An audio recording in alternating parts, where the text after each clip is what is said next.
Tervetuloa meidän Suspiros de Cuatro Patas -tarhalle, joka vapaasti suomennettuna olisi niin kuin, että nelitassuisten kuiskaukset.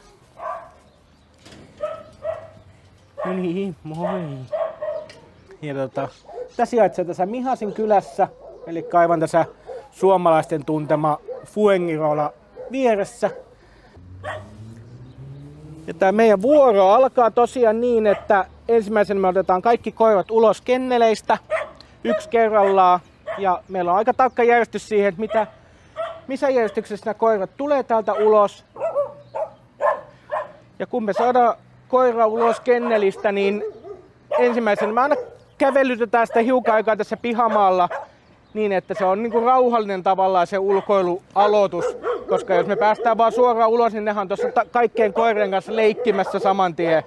Niin näin me saadaan ne koirat rauhallisina ulkoilemaan tänne piha-alueelle. Tule vaan, Kena. Kena, tule. Tosiaan me näitä vakituisia vapaaehtoisia meitä on tässä parisenkymmentä. Ja meillä on päivät jaettuna aina silleen, että meillä on aamuvuoro ja iltavuoro. Nyt ollaan iltavuorossa. Ja meillä on aina vähintään 3 ihmistä per vuoro täällä. Ja niiden 3 ihmisen tehtävänä on sitten päästää koirat ulkoilemaan ja ruokkia ne ja antaa lääkkeet ja siivota niiden kennelit. Meillä tosiaan nämä kennelit putsataan 2 kertaa päivässä, eli aamuvuorossa ja iltavuorossa molemmissa. Ja siinä samalla kun putsataan nämä kennelit, niin katsotaan myöskin, että koirilla on vettä tarpeeksi ja kaikilla on varuksena 2 vesikippoa, että jos toinen kaatuu tai muuta, niin koira ei ole ilman vettä. Että se ei ole mikään semmoinen, että jos sä tuut tänne tarhalle vapaaehtoiseksi, niin ensimmäiset kuukaudet sä pelkästään pesee näitä kenneleitä. Tää on ihan niin kuin kaikkien hommaa ja sitten ihan vaan sen perusteella, että jos toinen nyt on jo siivonut 3 kenneliä, niin sä voit siivota 2-3 kenneliä sen jälkeen. Että koitetaan aina jakaa täällä näitä duuneja. All? Okay. Yes. So Poquito was only... Today we have to try Paquito with Era, because we would like to be together at the...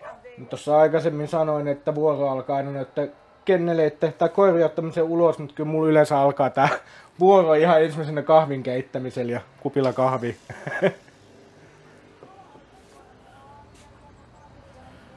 Kyllä tänne tulee minun aina tämmönen viikon kohokohta, että mullahan on niin kuin 1 vakiovuoro täällä viikossa ja sitten sen lisäksi on kaikennäköisiä muita vuoroja, missä mä keskityn enemmän noihin arkoihin koiriin ja niiden kanssa olemiseen, mutta kyllä tää on semmonen paikka, että täällä ei tarvitse kauheasti töitä ajatella eikä maailman murheita, että se kaikki päänuppi menee noihin koiriin ja niiden kanssa olemiseen, niin kyllä tää on semmonen, monet tykkää väkerillä käsiensä kanssa kaiken näköistä ja muuta, että saa nupin tyhjäksi, niin mulle se on tää koirien kanssa oleminen.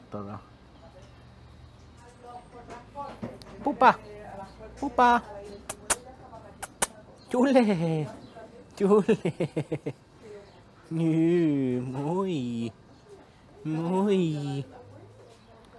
Ja nyt tehän nämä koirat on tosi rauhallisia täällä, että tietty lämpöäkin on nyt, että sit illalla kun ne on saanut ruuan ja ne tulee vielä uudestaan ulos, niin silloin yleensä sitä menoa ja meininkiä on ja juostaan pitkin tätä pihaa ja leikitään ja painitaan ja kaiken näköistä. Silloin joutuu olemaan vähän enemmän varuilla näiden koirien kanssa katsoa, että kaikki toimii. Mun nythän nämä makaa siellä sun täällä koirat käytännössä itekseen ja vaan nauttii tästä kelistä, mikä täällä on. Tää on hyvin lepposta tää alku aina täällä vuorossa. Is Paquito long leash? Just long. Normal leash. Normal leash? Yes. Okay.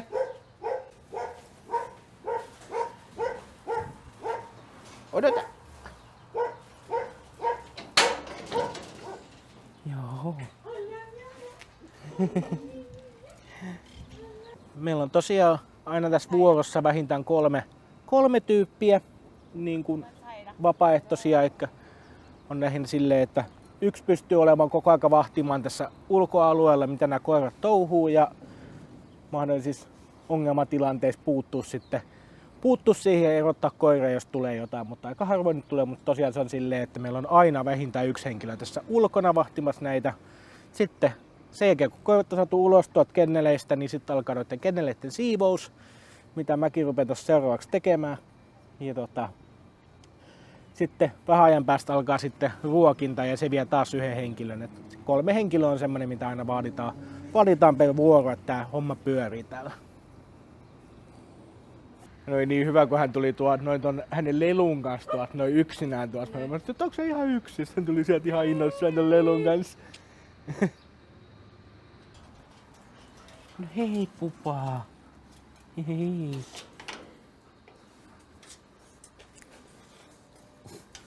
Sä olet niin innokas aina tulemaan sieltä ulos. Odota. Täällä meillä on 2 koiraa, jotka pelkää miehiä ihan niinku suunnattomasti. Että esimerkiksi mä en pääse ollenkaan noita koiria lähelle, että ne on ainoastaan vaan naiset. Nämä meidän naispuoliset vapaaehtoiset, jotka pääsee noiden koirien kanssa, nämä koirat leikkii niiden kanssa ja kerjää rapsutuksia ja kaikkia, mutta saman kun ne näkee miehen, niin ne jähmettyy ja pelkää ihan suunnattomasti. Niin en viitti häitä heitä sen enempää, koska turha aiheuttaa ylimääräistä stressiä näille koirille. Tää Nuka oli vielä 2 viikkoa sitten semmonen, että se vaan tutisi tuolla kennelin nurkassa ja ei uskaltanut tulla sieltä ulos niin ollenkaan, vaikka me oli tuo kennelin ovi auki, niin hän ei tullut sieltä, vaan pelkäsi ihmistä ihan älyttömästi. Nyt hän on hokannut, että ei täällä olekaan niin kauhean paha.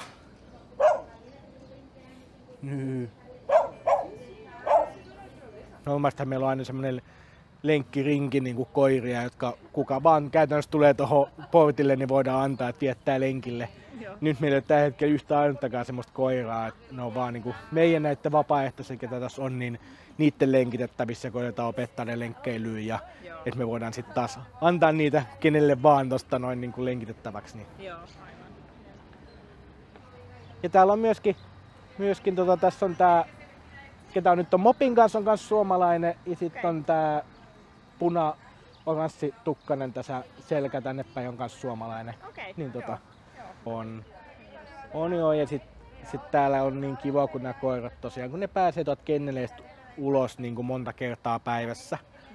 Et sitten niin kuin esimerkiksi näissä kunnallisissa ja isommissa tarhoissa, niin ne koirat on siellä kenneleissä, jollei sit tuu jotain ylimääräisiä lenkittäjiä, jotka käy ne lenkittämässä. Niin täällä koirat makaa keskellä pihaa tyytyväisenä, että täällä on niinku, silleen on kiva tulla tänne aina, nämä koirat on niinku jo pelastettu, kun ne on saatu tänne tarhalle. No monta koiraa täällä on? No meillä on tällä hetkellä täällä, onko tää nyt sitten 16 koiraa. Et meillä on silleen, että täällä tarhalla on se 15-20 koiraa ja sitten meillä on kotihoidossa semmoinen 30-40 koiraa. Oi.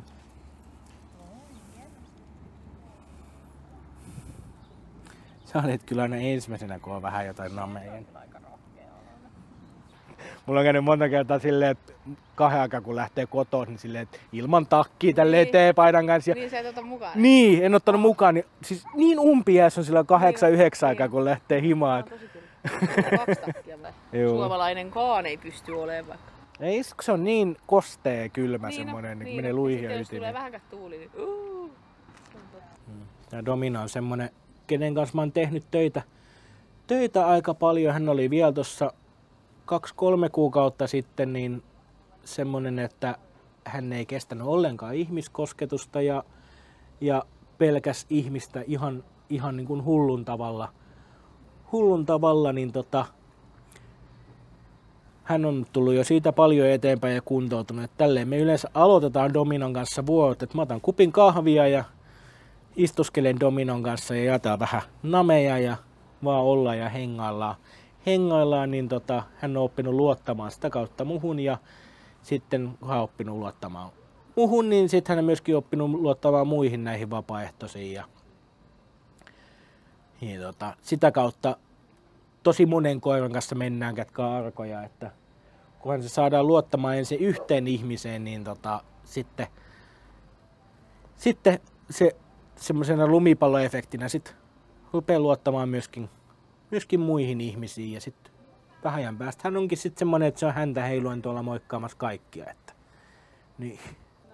Ja tosiaan, jos haluaa tätä toimintaa tukea, niin sitä voi tukea sitten ihan sillä, että tulee avustamaan paikan päälle tai jos ei omaa aikansa pysty tarjoamaan, niin sitten rahalahjoituksilla pystyy avustamaan tarhaa. Ja myöskin se, että jos mä julkaisen tältä tarhalta jotain tai tarha julkaisee jotain, niin niiden uudelleen jakaminen ei maksa aikaa eikä rahaa. Mutta sillä saadaan näkyvyyttä näille koirille ja mahdollisesti löydetään niille uusi koti. Se auttaa todella paljon. Että aina löytyy semmoinen keino auttaa, jos haluaa auttaa. Ja toivotan kaikki tervetulleeksi tänne, ketkä haluaa tulla, niin voi myöskin ottaa muhun täysin yhteyttä, että haluaisin tulla tälle, niin mä voin olla sitten yhteydessä tonne tarhan henkilöstöön päite, että kun siellä usein on silleen, että jos ei espanjaa osaa, niin voi olla vähän hankalaa aina välillä nyt aikataulujen selvittäminen, niin voi myöskin mun kanssa selvitellä, niin mä voin olla vähän siinä välissä sitten apuna, jos haluaa tänne tarhalle tulla, niin voi ottaa myöskin muuhun yhteyttä.